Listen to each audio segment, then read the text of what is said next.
ท่านผู้ชมครับกลับมาติดตามศึก AEC Shopping สถานโลกกันต่อนะครับเดินทางมาถึงคู่ที่2ของรายการนะครับจะเป็นการชกกันในแบบสากลกำหนด6ยกเหมือนเดิมนะครับเป็นนักชกดาวรุ่งของประเทศไทยเจอกับนักชกบ้านใกล้เรือนเคียงครับนักชกทางด้านมุมแดงครับตั้งแต่เทิร์นโปรชกอาชีพมายังไม่ปรากฏว่าพ่ายแพ้เลยนะครับประสบกับชัยชนะมาตลอดนะครับเป็นนักชกวัย 19 ปี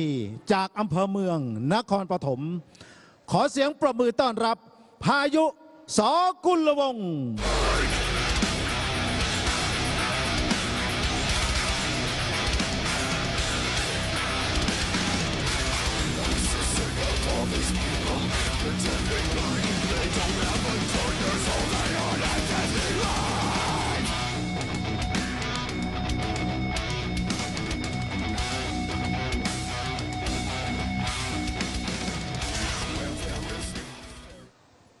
วันนี้ดาวรุ่งของเรานะครับคือพายุ ส.กุลวงศ์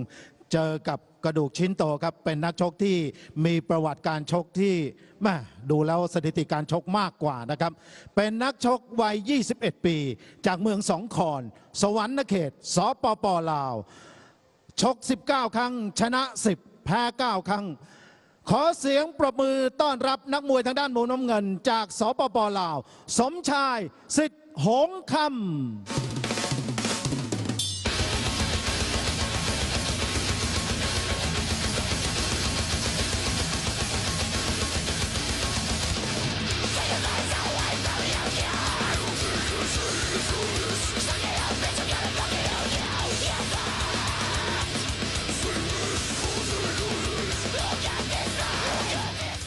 ท่านผู้ชมครับวันนี้ดาวรุ่งของเรานะครับเจอกับนักชกที่มีประสบการณ์มากกว่าผลจะเป็นอย่างไรโอกาสนี้นะครับผมขอกราบเรียนเชิญนะครับท่านประธานกรรมการผู้จัดการใหญ่บริษัทดวงพรดีกรุ๊ป 2002 จำกัดซึ่งจะเป็นประธานจัดการแข่งขันมหกรรมมวยโลกในวันที่ 18 มีนาคมนะครับเรียนเชิญคุณสุทนมีชัยดีครับให้เกียรติขึ้นมาคล้องพวงมาลัยให้กับนักมวยทั้งคู่นะครับ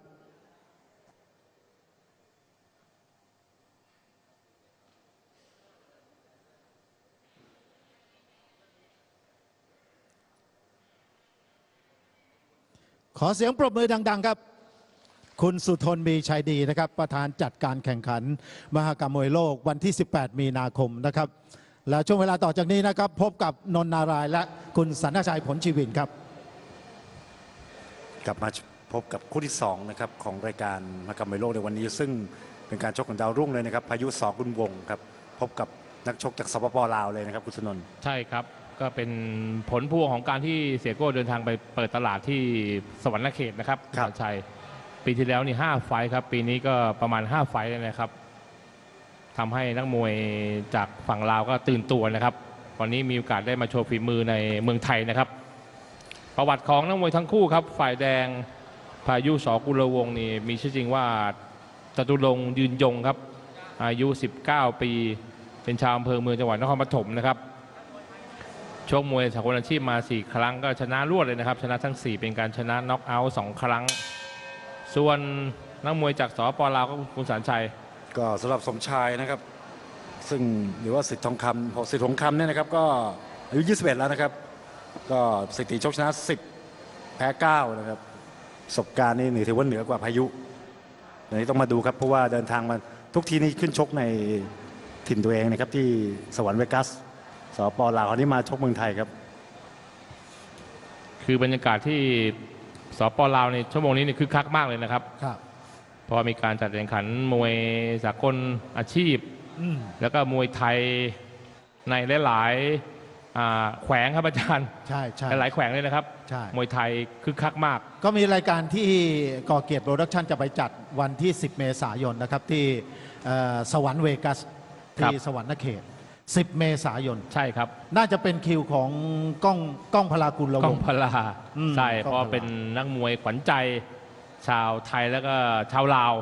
เพราะเป็นลูกครึ่งฮะลูกครึ่งไทยลาวรวมถึงน้องน้ำเพชรด้วยนะ2 คนนี้ต้องไม่ขาดเลยนะครับต้องไปชกแล้วก็จะให้เจอคู่ต่อสู้ที่หนักขึ้นเรื่อยๆใช่ครับเอาแล้วครับบนเวทีครับการอุ่นเครื่องของพายุครับ พายุนี่ออกหมัดเป็นพายุสมชื่อเลยนะครับรายนี้ ก็ อายุแค่ 19 เองครับ ครับค่ายเดียวกับก้องพลาคุณวงศ์ส ครั อบ คุณวงศ์เหมือนกันนะครับ ก็มีพี่ก้องนภาสกุลวงศ์ ครับ เป็นคนคุมทีมมาชกนะครับ ครับ คุณพ่อของก้องพลาคุณวงศ์ มีคุณเย็นตานะฮะเป็นผู้สนับสนุน ครับ มีนายกเบี้ยวด้วย ใช่ นายก ครับ เทศมนตรีธัญบุรี ซึ่งจะเป็นประธานจัดการแข่งขันครับ เดินหน้าครับ พายุอื้อหือซ้อมอยู่ที่ธัญบุรีปทุมธานีนะครับ มีทางด้านสิริมงคลไปช่วยด้วยนะครับ ใช่ เจ้าโอสิริมงคล ครับ ไปช่วยเสริมวิทยายุทธนะครับ อืม ทำให้นักมวยสีเสื้อของสกุลวงศ์ก็ดีวันดีคืนตอนนี้ดาวรุ่งเรียกว่าจากทั่วประเทศเลยนะครับ อาจารย์ไม่ว่าจากอีสานเหนือใต้ไปอยู่ที่นี่หลายคนเลยนะครับ เพราะเป็นค่ายมวยน้องใหม่แล้วก็มาแรงมากเลยสกุลวงศ์ กำลังสร้างเด็กรุ่นใหม่ให้เกิดขึ้นมานะครับ ก็ติดตามไปเรื่อยๆนะครับเพราะว่าตอนนี้เริ่มทยอยมาแล้วนะครับ ตั้งแต่ก้องพลาคุณวงศ์ตามมาด้วยพายุนะครับ เดี๋ยวต้องมีอีกครับสอคุณวงศ์เนี่ย พายุนี่ตั้งแต่เทิร์นโปรชกสากลอาชีพมายังไม่เคยแพ้เลยนะ ใช่ครับชก4ชนะ4น็อก2ครับ ใช่ สถิติ คือเมื่อก่อนนี้ชกมวยไทยใช่ไหมคุณนนท์ ใช่ครับต่อยมวยไทยมาประมาณ 60-70 ครั้งครับ พักสักครู่ครับ ดูจังหวะภาพช้าครับยกที่ผ่านมาโดนซ้ายเต็มๆของพายุสมชายยังเฉยครับยังนิ่งอยู่ ดูเวทจะใหญ่กว่านิดๆนะครับพายุของเราจะต่อยเป็นพายุบุกแคมหรือเปล่านะครับ วันนี้ขอบคุณบริษัทไดเกียวออยล์จำกัดครับ ขอบคุณเครื่องปรับอากาศ Mitsubishi Heavy Duty ระบบ Jet Flow เหนือชั้นกว่าด้วยเทคโนโลยีอากาศยานนะครับ ขอบคุณหลอดไฟไล่ยุงสบายดีครับ และเครื่องดื่มพืชผักผลไม้ผสมตราเจนี่ฟู้ดนะครับ พร้อมทั้งกาแฟเฉลิมพลมาลาคำกล่องสีแดงเท่านั้นนะครับยาหม่องน้ำเชงเชงอิวและน้ำมันเหลืองสมุนไพรเชงซิมอิวของบริษัทเกียรติทวีเอ็นเตอร์ไพรส์จำกัดครับ มาดูกันต่อครับ ยกที่ 2 พายุสกุลวงศ์ครับนักชกวัย 19 จากอำเภอเมืองนครปฐมครับ พบกับสมชายสิทธิ์หงคำมวยของเท้าหงคำครับสปป.ลาว เดินหน้าครับซ้ายครับ พายุ ต่อยมวยไทยมาประมาณ 60-70 ครั้งครับ ต่อยมวยไทยก็ถือเป็นมวยประเภทโป้งจอดเหมือนกันนะครับ ซ้ายผ่านตลอดทำให้ทางผู้สนับสนุนนั้นเบนเข็มมาต่อยมวยอาชีพครับ จะเดินรอยตามก้องพลากุลวงศ์เป็นเพื่อนรุ่นพี่ร่วมค่ายนะครับ ตอนนี้ก้องพลานี่เป็นแชมป์ระดับเอเชียไปแล้วนะครับคุณสันชัย เป็นแชมป์รุ่น 122 ปอนด์นะครับของ WC เอเชียนะครับ แล้วก็ฟอร์มกำลังเข้าตามากเดี๋ยววันที่ 10 เมษายนครับคนชุดใหญ่ไปสวรรค์เวกัสอีกครั้งหนึ่งสำหรับทีมงานของสอคุณวงศ์แล้วก็ก้องพลาคุณวงศ์รวมทั้งก่อเก็บโปรดักชั่นที่ไปจัดเป็นประจำนะครับ ปีนี้ก็จะเป็นนัดที่ 2 ที่สวรรค์เวกัส ไปจัดทุกครั้งได้รับการตอบรับที่ดีทุกครั้งเลยนะครับ ครับ ปีที่แล้วไป 5 นัดครับอาจารย์บัญชา ปีนี้อาจจะเป็น 6 นัดนะ ใช่ครับ ปีนี้ต้องลุ้นว่าจะมีที่อื่นอีกหรือเปล่า อาจจะไปเวียงจันทร์หลวงพระบางนะ โอ้โห ไปทางด้านนู้นบ้าง ครับ ผู้บรรยายชอบเลยครับอาจารย์ ครับ ไปเวียงจั จะ นทร์ ได้มีโอกาส บหล ไป วงพระ ไหว้ บาง พระนะ ครับ มาดูบนเวทีนะครับแหมสมชายก็ยังมีประสบการณ์ที่สูงกว่าพายุครับ มีการกอดรัดเอาตัวรอด นี่ครับดูครับหนีบเลยแหมความเก่าของสมชายครับสิทธิ์หงคำนะครับ โดนซ้ายครับ สมชายโดนซ้ายอย่างเฉยๆอยู่แหม่คู่นี้นี่ถ้าพูดถึงอายุมวยแล้วก็ของเราอาจจะเป็นรองนิดๆนะกระดูกมวย ใช่ครับ นะฮะ อายุน้อยกว่า 2 ปีครับ อายุน้อยกว่า แต่ของเราก็ชกมวยไทยมาตั้ง ช แต่ กมวยไทย ล็กๆ มาเยอะ น ใช่ครับ ชกมวยไทยมาเยอะ คือสมัยนี้ 6-7 ขวบนี่ชกมวยไทยเลยนะครับ ครับ พออายุสัก 19-20 ประสบการณ์มวยไทยบางคนนี่เป็น100ครับอาจารย์ ใช่ฮะ ฮะ มาดูจังหวะภาพช้าครับยกที่ผ่านมาแม่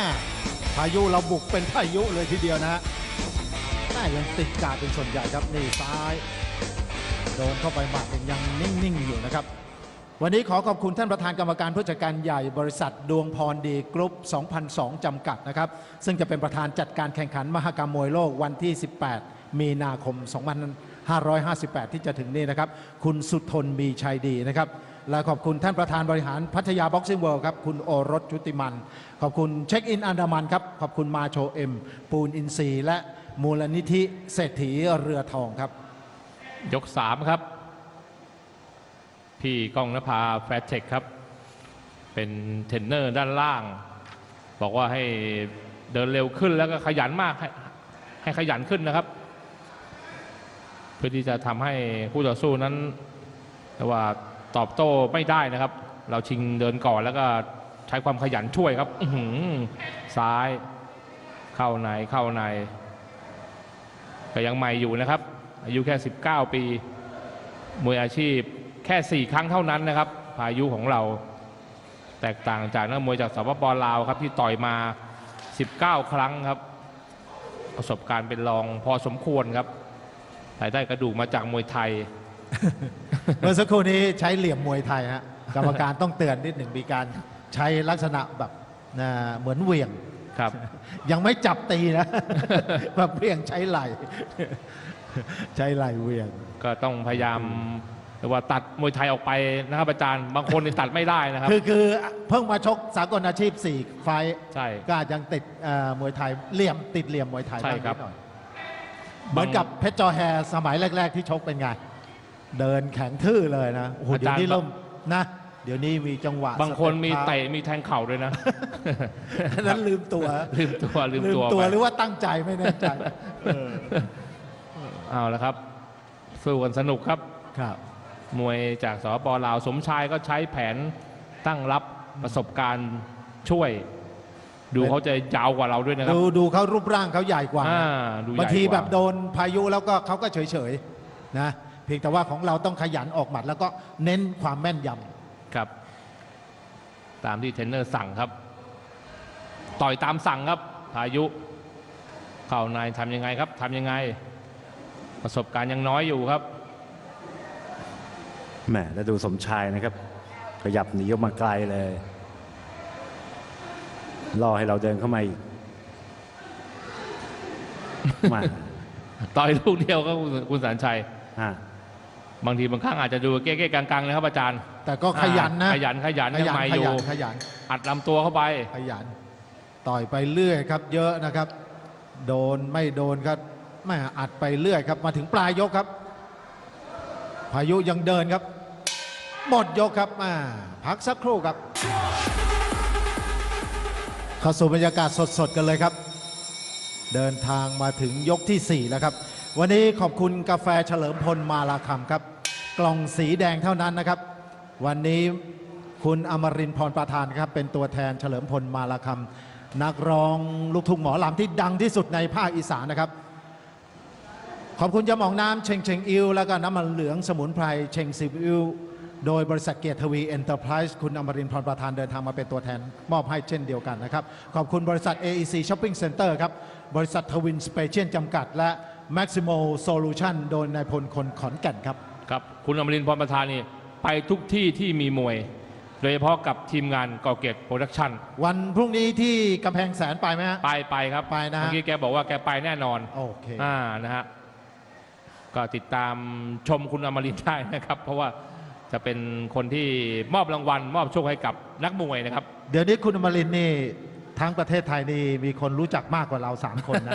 เขาบอกคุณสารชัยหน้าตายังไงคุณสุนนท์หน้าตายังไงหรืออาจารย์บัญชาหน้าตายังไงที่คนไม่รู้จักนะใช่ครับแต่ถ้าเอ่ยชื่อพี่อมรินทร์พรประธานในคนรู้จักทั้งประเทศออกทีวีกับทุกวันครับขอบคุณนะครับกำลังใจให้กับนักมวยนะฮะคุณอมรินทร์พรประธานบนเวทีครับยก4ผ่านครึ่งทางมาแล้วนะครับพายุกับสมชายก็รับอย่างเดียวนะครับบนแล้วก็คอยใช้ประสบการณ์ช่วยครับพายุต่อยซ้ายต่อยขวาโอ้โหครับรัวแล้วครับรัวสมชื่อแล้วรัวเป็นแบบพายุสมชื่อ โอ้สมชายดูท่าทางอ่อนระหยโรยแรงแล้วฮะ ดูท่าทางพายุบุกครับโอ้โหบวกซ้ายลูกนี้ ไม่โดนครับ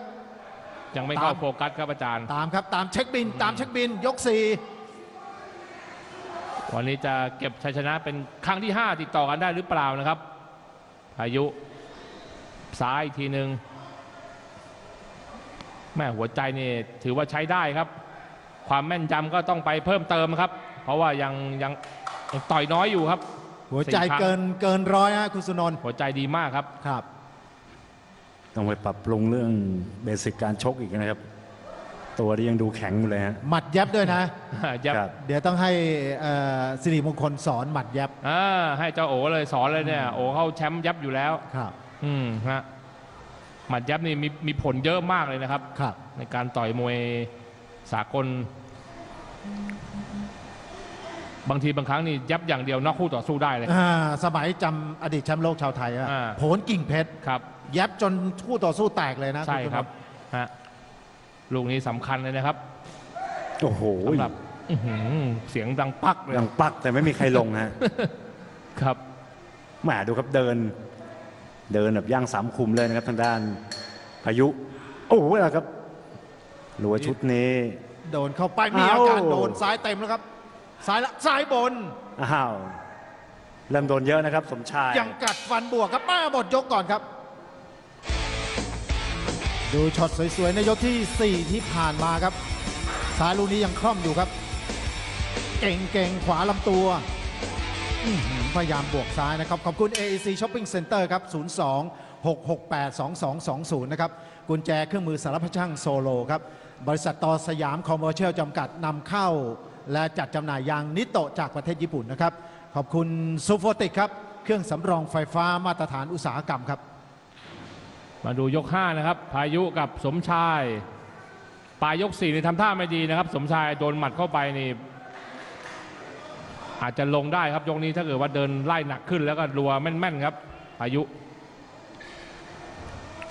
นี่แหละครับ เน้นแล้วครับ โอ้โหโดนแล้วสมชายแม่พอใกล้ๆนี่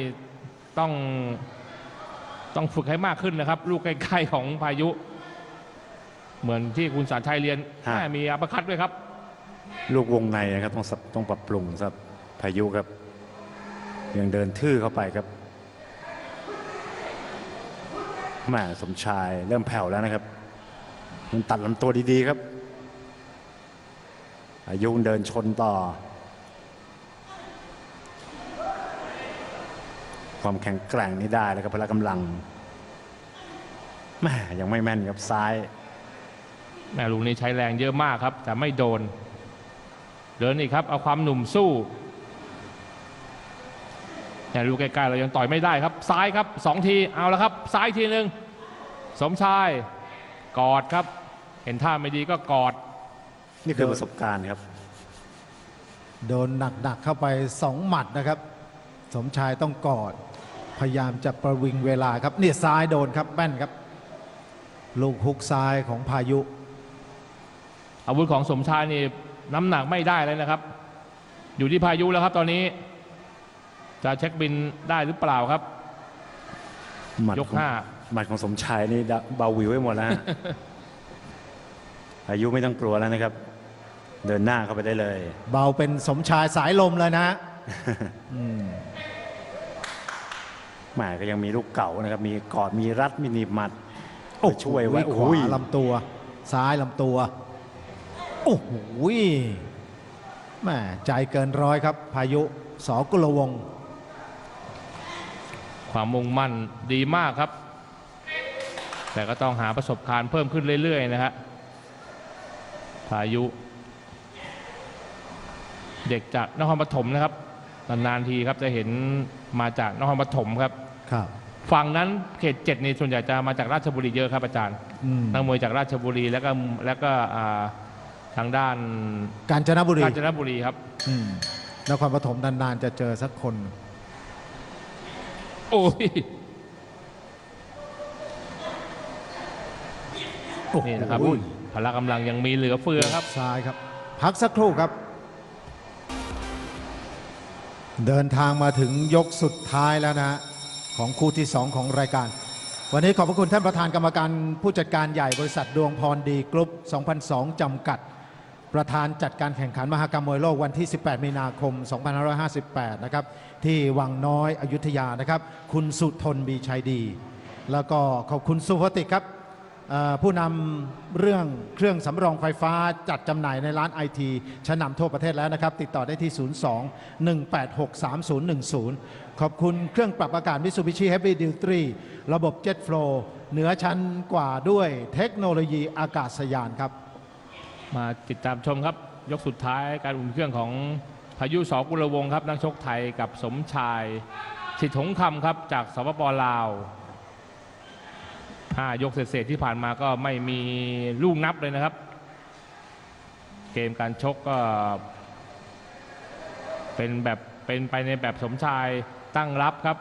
ใช้ประสบการณ์รอโต้ส่วนพายุก็ใช้ความสดครับเดินหน้าอัดซ้ายถูกบ้างผิดบ้างครับแต่ได้ลูกเดินแล้วก็ลูกหัวใจขยันกว่านะครับพายุแล้วก็อาการมวยของสมชายไม่ค่อยดีครับคุณสันชัยแต่ดูแล้วนี่น่าจะครบยกแล้วครับเพราะว่า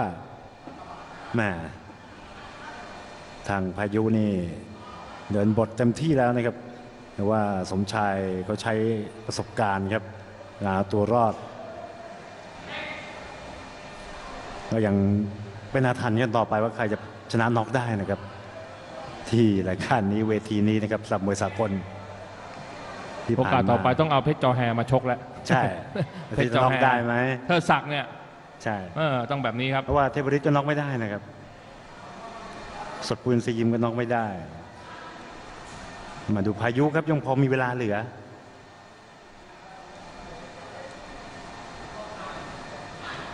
ดูครับเบียดเข้ามาแหมนี่หลบทันหลบไวนะครับสายตายังดีอยู่ครับสมชายนักชกจากเพื่อนบ้านของเรานะครับเดี๋ยวนี้สป.ลาวเขาก็มีมวยอาชีพแล้วครับตลาดมวยของสป.ลาวนี่คึกคักมากเลยนะครับโดยเฉพาะปลายปีนี้ก็จะเข้าสู่ AEC นะครับประชาคมเศรษฐกิจอาเซียนนะฮะก็คงจะคึกคักมากขึ้นหลายเท่าตัวเลยนะครับแล้วก็ไม่ใช่สป.ลาวอย่างเดียวครับคุณสารชัยบรรดาเพื่อนบ้านของเรานะครับทั้งเมียนมามาเลเซียกัมพูชานี่นะครับเวียดนามด้วยนะและหลายประเทศครับต่อไปคนได้เห็นนักมวยจากประเทศเหล่านี้เพิ่มขึ้นครับเพราะว่าอาชีพมวยเนี่ยถ้าเกิดมาถูกทางก็สามารถทำเงินได้เป็นกอบเป็นกำเลยนะครับครับก็ดูตัวอย่างของฟลอยด์เมเวเทอร์ฮะทำเป็นหมื่นล้านเลยปากเกียวเท่าไหร่ปากเกียวประมาณ 8,000 ล้านครับดูภาพช้านะครับ6 ยกของพายุและก็สมชายครับสมชายตั้งรับโอ้โหโดนขวาของพายุครับลูกนี้เต็มครับอัดขวาเข้าชายโครงขวาครับไม่ใช่มีซ้ายอย่างเดียวครับคุณสารชัยขวาก็มีครับพายุขวาก็มีเก็บไม่ได้ครับ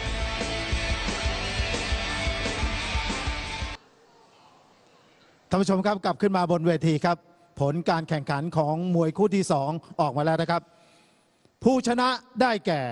นักชกทางด้านมุมแดงครับพายุสกุลวงศ์ชนะคะแนนอย่างเป็นเอกฉันท์นะครับ